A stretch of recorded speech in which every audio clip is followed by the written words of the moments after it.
Hello everyone, I am Ananksha, the editor of Infosec Write-Ups, and today I have a very special guest with you for an interesting and a quick interview. The special guest is Marius Bartholdy. He is the managing consultant at Wavestone. And I'm going to ask him a lot of interesting questions about what he does for his job and what kind of cool perks he has, and some advice for all you people looking to start out in managing consultant roles. So before we start that, Marius, can you give us a little introduction about yourself and what you do? Hi, my name is Marius Bartholdy. I work as a managing consultant for Wavestone, and I've been in the security field now for 7+ years.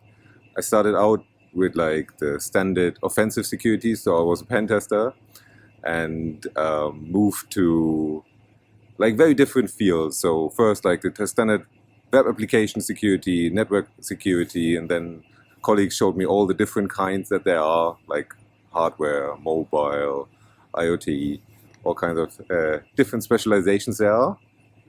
And later I founded basically the cloud security pen testing part of my old company. Just saw there's a field there that we're not covering yet. So in that role I was finding out, hey, okay, what do we want to cover? Who can cover this? How can we train these people? And how can we sell this? And that's how I got to my current role with, as a managing consultant. Basically what I do is I call myself most of the time a translator. So making clear the security implications that we all know on the technical level. How do they impact the business? What are the accompanying risks? How do you have to basically mitigate those? What can you leave? What can you accept? What might be the government rules that influence your decision? Thank you so much, Marius, for that lovely introduction. Now, can you tell us a little bit about the cool perks this job as a managing consultant has? Cool perks is a funny phrasing. I guess since I work in Europe, the perks might be different to here. I'm not quite sure. We have a mobility budget, which is quite nice.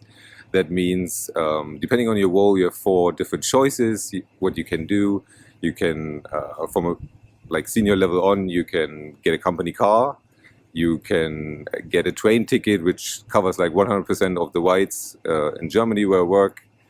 Or in the more junior levels, we have basically a mobility budget. So you have a fixed amount of money that you can use on all kinds of travel, renting cars, renting bikes, fixing bikes, public transport, that kind of stuff. Or you can actually buy a bike through the company, so get a certain amount of it paid per month, which is quite nice on that front. Otherwise, we have like typical health stuff, so you can attend a gym and that's covered. Or let me think what else we got. Yeah, I think that's it for now. That sounds so cool. Thank you so much for sharing that, Marius. Now we come to the most interesting part of this interview. I would like to know how you can make a manager convince, or how you can convince your manager to take your vulnerability seriously. Yeah, I have actually been asked that question like earlier today by a pen tester, so it felt pretty known because this is where I came from, doing the pen testing. It's sometimes frustrating to find a vulnerability and be like, hey, this is important. I can see the impact on a technical level, but I'm not getting my voice heard. Like, it's not taken serious, or it feels like it's not taken serious. And that's why I call myself a translator nowadays. Coming from this technical world, now dealing with management, you need to speak their language.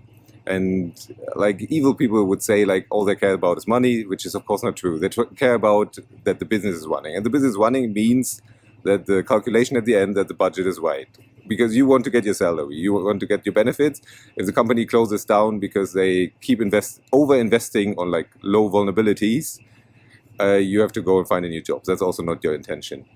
So what does it mean to speak their language? That means you have to translate your findings into, first of all, risk. So what's the likelihood, what's the severance? And the severance here is always good if you can put a dollar sign next to it, or a rupee sign. So saying like, hey, this will impact X% of our users, because and like put some data to it. Like similar companies from similar industries have been affected by this kind of vulnerability and then lost X amount of customers when this became public. Or hey, this vulnerability actually conflicts with a certain government, international or national guideline that we have to adhere to in our industry. That means we will be fined if this comes out, X amount of money. And then you can put that against basically, hey, how much does it cost to fix this? So you then say, hey, this is vulnerability class X. We need 3 months to fix it. We need 2 people on full time for it. And then you say, okay, the daily rate for a developer is this amount.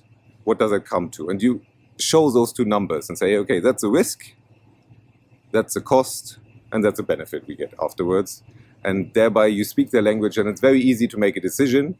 And if you prepare that well, then your manager will have no problem being like, okay, I understand now. I can make an informed decision. We go with it or we accept it, we mitigate it a little bit, but they know how to deal with it now.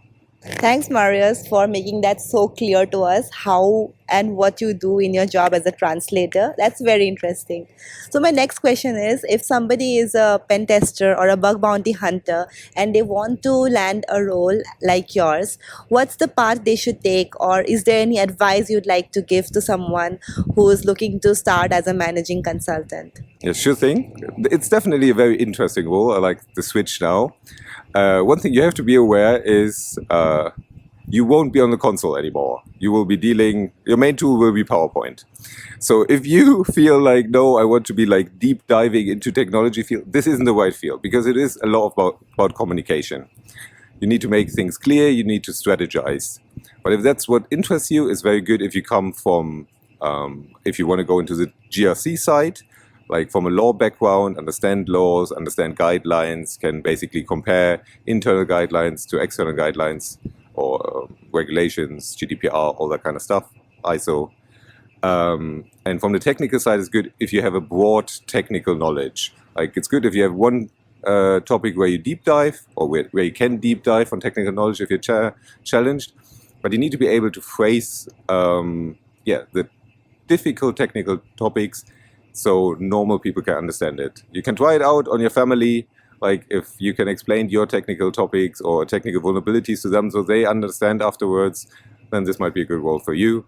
It's definitely a more senior role, so it's not something you start out at, but it's something cool to develop into. Thank you so much, Marius, for answering all our questions. Say bye to everyone who's watching.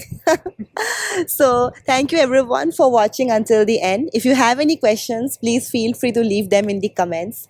We at Infosec Studio are planning a series of cool interviews with industry experts. So make sure to follow our channel, subscribe so you don't miss out on future content like this. I'll see you again super soon. Bye and take care.